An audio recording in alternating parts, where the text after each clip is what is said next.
Welcome once again to graphic trading channel. আজ আমরা দেখব content aware move tool, content aware fill. So content aware অনেক কিছু। চলে আসুন স্ক্রিনে, আমরা ক্লাস স্টার্ট করি।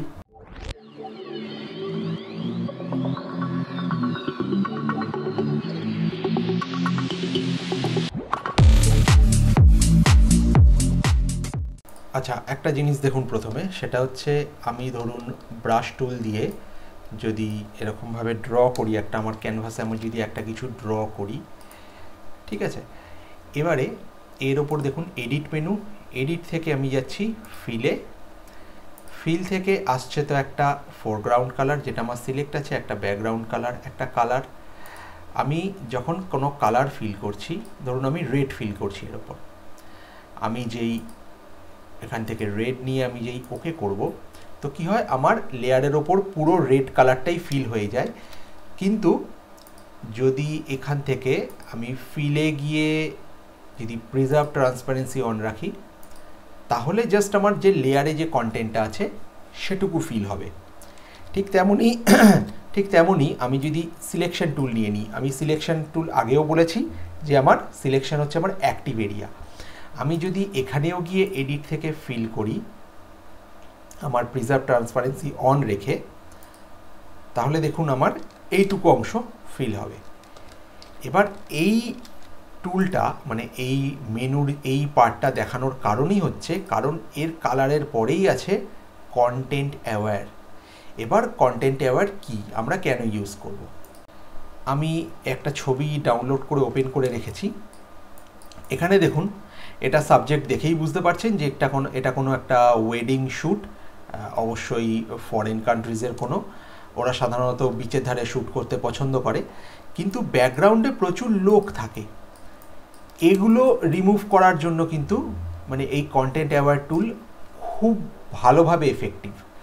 এখানে আমাদের প্যাচ টুলের সঙ্গে আছে কন্টেন্ট অ্যাওয়ার মুভ টুল, আমরা এটাও দেখব, কিন্তু তার আগে কন্টেন্ট অ্যাওয়ার ফিল। ঠিক আছে, অবশ্যই লেয়ারের একটা সবসময় কপি নিয়ে কাজ করবেন। আচ্ছা, প্রথমেই আপনাকে বলে দিই, এই যে এডিট থেকে ফিল থেকে যে আমি কন্টেন্ট অ্যাওয়ার ফিল করছি, দেখুন এটা এখন ইনঅ্যাক্টিভ আছে। এটা একটা সিলেকশন না করলে কিন্তু এই কন্টেন্ট অ্যাওয়ার ফিলটা অ্যাক্টিভ হবে না। সো আমি এটাকে ক্যান্সেল করছি। এবং এই কন্টেন্ট অ্যাওয়ার ফিল কিন্তু আপনার সেম লেয়ারে করতে হবে, কিন্তু আপনি যদি কন্টেন্ট অ্যাওয়ার মুভ টুল ইউজ করেন, সেটা আপনি নিউ এবং ব্ল্যাঙ্ক লেয়ারে কাজ করতে পারেন, কারণ এখানে দেওয়া আছে স্যাম্পল অল লেয়ার্স। ঠিক আছে, আমি প্রথমেই চলে আসছি এডিট থেকে ফিল থেকে কন্টেন্ট অ্যাওয়ারে, ফিলে গেলাম, দেখুন কন্টেন্ট অ্যাওয়ার আমার ইনঅ্যাক্টিভ। ঠিক আছে, এবার এটাকে অ্যাক্টিভ করার জন্য আমাকে প্রথমে নিতে হবে এই জায়গাগুলোকে সিলেক্ট করতে হবে। এবার সিলেকশন আপনি প্যাচ টুলেও করতে পারেন, আপনি লাসো সিলেকশনেও করতে পারেন। আমার মতে আপনি লাসোতেই করে নিন। এটা একটা শিফট প্রেস করে আমি সিলেকশনগুলো করছি। এটা একটা,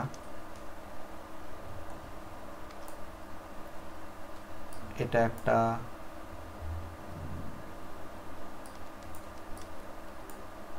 আমি সবকটা একসাথেই নিচ্ছি, নিয়ে দেখছি যে কত দূর কি প্রবলেম আসে আর না আসে।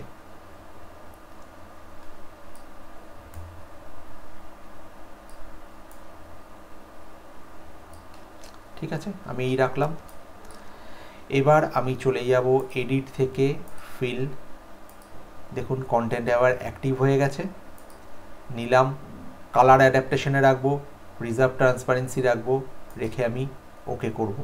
দেখুন, could not fill because there are not enough resource pixel on the selected layer. কারণ আমি আছি একটা নিউ ব্ল্যাঙ্ক লেয়ারে, এখানে কোনো পিক্সেল নেই, কোনো ইনফরমেশনই নেই, যার জন্য কি হলো, ও এই লেয়ারে থেকে করতে পারবে না। আমাকে চলে যেতে হবে লেয়ার ওয়ানে, আমি যে লেয়ারটার কপি নিয়েছি। এডিট থেকে ফিল থেকে কন্টেন্ট অ্যাওয়ার, কালার অ্যাডাপ্টেশন রাখবেন, প্রিজার্ভ ট্রান্সপারেন্সি রাখবেন, ওকে করুন। ও নিজের মতন একটা প্রসেস হবে। এটা টোটালি এআই এর ওপর কাজ। এবার দেখুন চেঞ্জটা আমি ডিসিলেক্ট করে নিলাম। এবার আপনি লেয়ার যদি অন অফ করে দেখেন, দেখুন কত ইজিলি চেঞ্জ হয়ে যায়, আপনার টেক্সচার মেনটেন করে দিচ্ছে, খুব সুন্দর ব্লেন্ডও হচ্ছে। এই জায়গাটা হয়তো একটু গন্ডগোলে এসছে, দেখুন অটোমেটিক করে তো, পুরোটা পারফেক্ট আসবে না, কিন্তু হট করে আপাত দৃষ্টিতে দেখে আপনাকে কেউ বলবেও না যে এটা কন্টেন্ট এবার মুভটা খুব খারাপ হয়েছে বা রিমুভটা ফিলটা খুব বাজে হয়েছে। সো আমরা এইভাবে করতে পারি। আমি আমার গত ক্লাসে দেখিয়েছিলাম প্যাচ টুল থেকে, যে এই স্পট হিলিং আর প্যাচ টুল দেখিয়েছিলাম। আজকে এবার আসবো আমি কন্টেন্ট এবার মুভ টুলে। সো এটা ছিল আমার কন্টেন্ট এবার ফিলের আরও একটু কাজ আছে, মানে আপনি চাইলে অন্যভাবেও দেখতে পারেন। এবার দেখুন এখান থেকে যদি আপনি মানে ধরুন এই যে সাবজেক্টটা, একে যদি আপনি রিমুভ করাতে চান তা সেটাও সম্ভব। আপনি একটা রাফ সিলেকশন নিয়ে নিন শ্যাডো সমেত, নিয়ে এডিট থেকে ফিল করুন, কন্টেন্ট অ্যাওয়ারই সিলেক্ট আছে, কালার অ্যাডাপ্টেশন নিয়ে নেবে। এবারে দেখুন এ কি দাঁড়ায়, দেখুন এটা গোটা ব্যাপারটাই অটোমেটিক, একটু ডিস্টরশন এসছে, এগুলোকে আপনাকে নিজে হাতে ম্যানেজ করে নিতে হবে, কারণ ওভারঅল ঠিকও আসবে না, টোটালি অ্যাজাম্পশনের ওপর করা তো। কারণ কি এ যতই যাই ফিল করুক ও অন্য জায়গা থেকেই কপি করে আনছে জায়গাটাকে ফিল করার জন্য। এবার এটা আরেক রকমভাবেও হতে পারে, সেটা হচ্ছে একটা কপি নিয়ে নিলাম লেয়ারটা, আমি সিলেক্ট মেনুতে গেলাম, সিলেক্ট থেকে দেখুন সিলেক্ট সাবজেক্ট। সো আমার সাবজেক্ট যেটা আছে সেটা অটোমেটিক সিলেক্ট হয়ে যাবে, হয়ে গেল। এবার এখানে যদি আপনি এডিট থেকে ফিল দিয়ে দেন, কন্টেন্ট অ্যাওয়ার ফিল দিয়ে দিলে যে প্রবলেমটা আসবে সেটা, এগুলো একদম এজ থেকে তো সিলেক্ট হয়েছে। এবার দেখুন একটা বর্ডার চলে আসে, যেটা দেখতে খুব একটা ভালো লাগে না। এখানে আপনি যেটা করবেন সেটা এরকম সিলেক্ট করার পর, মানে অটোমেটিক সিলেক্টের পরে আবার সিলেক্ট মেনুতে যাবেন, ওখান থেকে আপনি করবেন মডিফাই থেকে এক্সপ্যান্ড। আমার সিলেকশনটাকে আমি এক্সপ্যান্ড করব। সো এখানকার জন্য তো 20 পিক্সেলস ঠিক আছে, কিন্তু যদি সেরকম ছবি হয় সেক্ষেত্রে আপনাকে এক্সপ্যান্ড পিক্সেলস বাড়াতে বা কমাতে হতে পারে। এটা নিয়ে এবারে আমি এডিট থেকে ফিল, কন্টেন্ট এবার ফিল অ্যাক্টিভ আছে, এবার এটাকে আমি ফিল করে দিলাম। এটা দেখুন আগেরটার থেকে ফার বেটার এসছে, ঠিক আছে।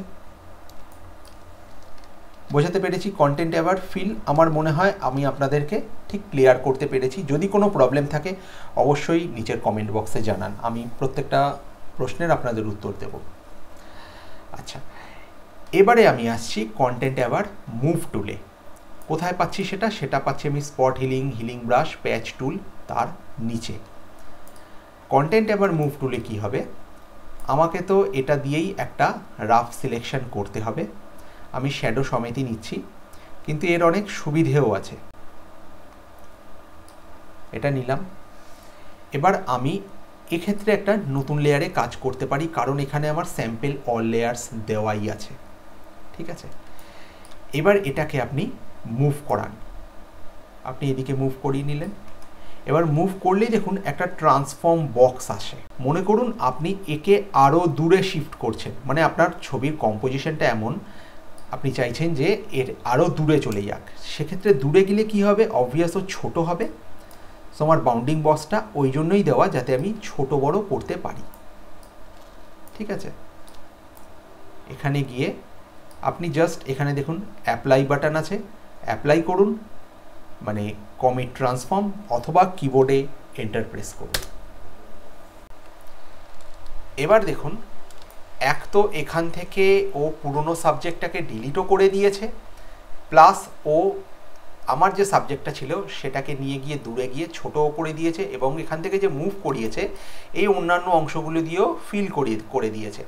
কিন্তু পুরোপুরি পারফেক্ট তো আসবে না, একটু ডিস্টরশন থেকেই যায়। এখানে যেরকম হাতটা থেকে গেছে, কিছু মানে এরকম কন্টেন্টে আবার মুভে, মানে ধরুন এরকম যখন আমরা কাজ করি, এরকম সি বিচের ধারে কিছু মুভ করাচ্ছি, তো তখন কি হয়, এরকম জায়গায় মানে আকাশের কিছু অংশ অবধি মার্জ হয়ে যায়, তো সেগুলো কখনো কখনো একটু প্রবলেম দেয়। বাকি এমনি খুব ইউজফুল, খুব ভালো টুল, খুব একটা প্রবলেম দেয় না। আমি আরেকবার আনডু করলাম। আচ্ছা, এবারে ধরুন আপনি যদি এই ট্রান্সফর্ম অন ড্রপ এটাকে যদি অফ রাখেন, তাহলে কিন্তু আপনার ট্রান্সফর্ম আসবে না। আপনি যদি ছেড়ে দেন এখানে মাউস, তাহলে কিন্তু এর ওপরইও অ্যাপ্লাই হয়ে যাবে, ঠিক আছে। দেখে নিন, ঠিক আছে। এটাই বোঝানোর জন্য আমি এটা দেখালাম। ট্রান্সফর্ম অন ড্রপটা এটা যদি আপনি অন রাখেন তাহলে সুবিধে হয়।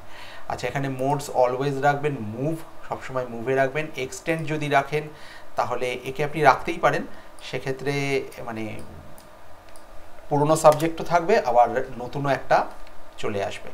সো এক্সটেন্ডের কাজ হচ্ছে এটা, আর মুভের কাজ হচ্ছে মানে পুরনোটাকে ডিলিট করে ওটাকে মুভ করিয়ে দেওয়া। ঠিক আছে, আচ্ছা এবার আসছি স্ট্রাকচারে। আমি প্রথমে তো নিয়ে নেব মুভটা, এটাকে গিয়ে ধরুন এখানে আমি ছোট করে দিলাম, এবারে আমি অ্যাপ্লাই করলাম। এবার দেখুন এখান থেকে মাথাটা গায়েব হয়ে গেছে। আচ্ছা এবার আপনি এখান থেকে আপনি কালারের এই ব্লেন্ডস আপনি বাড়াতে কমাতে পারেন, কিন্তু মাথায় রাখবেন সিলেকশনটা যেন থাকে। উইদাউট সিলেকশন কিন্তু আপনি কিছু করতে পারবেন না। ঠিক আছে, এবার দেখুন কালার এতটাই মানে চেঞ্জ হলো যে আমার গোটা জিনিসটাই অফ হয়ে গেল। ঠিক আছে, এটাকে আমি আরেকবার সরিয়ে নেব, এখানে গিয়ে আমি একে এখানে প্লেস করছি। আমি জাস্ট এই টুলগুলো দেখানোর জন্য, মানে অপশানগুলো দেখানোর জন্য, আদার্স কোনো কাজ নেই এখন। দেখুন আমি যখন কালারে এটা মানে ফুল নিয়ে নিয়েছি, এই 1 to 10ই হাইয়েস্টের ভ্যালু। সো এখান থেকে কালার, বাইরে থেকে কালার কিন্তু ওর বডির মধ্যে আসছে, সেক্ষেত্রে কালার আমার 0 ছিল, আমি 0 রাখলাম। আচ্ছা, আর এখান থেকে আছে স্ট্রাকচার। স্ট্রাকচার বাড়ালে কমালে কি হয়, এই যে লাইনগুলো, যে বাইরের যে অংশগুলো আছে সেগুলো কতটা ব্লেন্ড হবে, কতটা কি ব্লেন্ড হবে না, সেটা তার উপর ডিপেন্ড করে। তবে আমার মনে হয় স্ট্রাকচার 2 রাখুন এবং কালারসও 2 রাখুন, দুটো ভ্যালু সেম রাখলে ভালো হয় জিনিসটা। মানে আমি আপাতত তাই করে দেখেছি। আমি আরেকবার করছি, দেখুন দুটো ভ্যালু 2 2 রেখেছি। আমি এটাকে আরেকবার একটু সিলেকশন করে নিচ্ছি। এবার একে আমি একটু মুভ করিয়ে দিলাম, আর ওর সঙ্গে আমি ওকে যেহেতু দূরে সরাচ্ছি আমি ওকে একটু ছোট করে দিলাম, এরকম দূরে দিয়ে দিলাম। দেখি কি চেঞ্জটা আসে। Well, not bad. যদি না মাথাটা কেটে যেত। এটা দেখুন এত সুন্দর, এটা অটোমেটিক ম্যানিপুলেশন হয়েছে, সঙ্গে দেখুন এর ট্রানজিশনগুলো খুব ভালো হয়েছে। শুধু এই জায়গাগুলোকে একটু আপনাকে খেটে ঠিক করতে হবে, যাকে মাথাটা উড়ে গেছে এটাকে ঠিকভাবে যদি আপনি করতে চান তাহলে একে এইখানে রেখেই আপনাকে করতে হবে।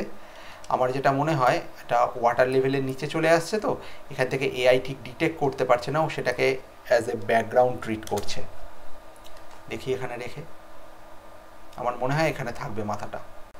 ঠিক, মাথাটা ঠিক ওই কারণেই গন্ডগোল করছিল। দেখুন এখন পুরোটাই এসছে। সো আজকের এই ছোট্ট এবং এফেক্টিভ ক্লাসটা যদি আপনাদের ভালো লেগে থাকে তাহলে অবশ্যই একটা লাইক করবেন, আর এই রিলেটেড কোনো প্রশ্ন থাকলে কমেন্ট করতে ভুলবেন না। দেখা হচ্ছে নেক্সট ক্লাসে, ততক্ষণ থ্যাংক ইউ।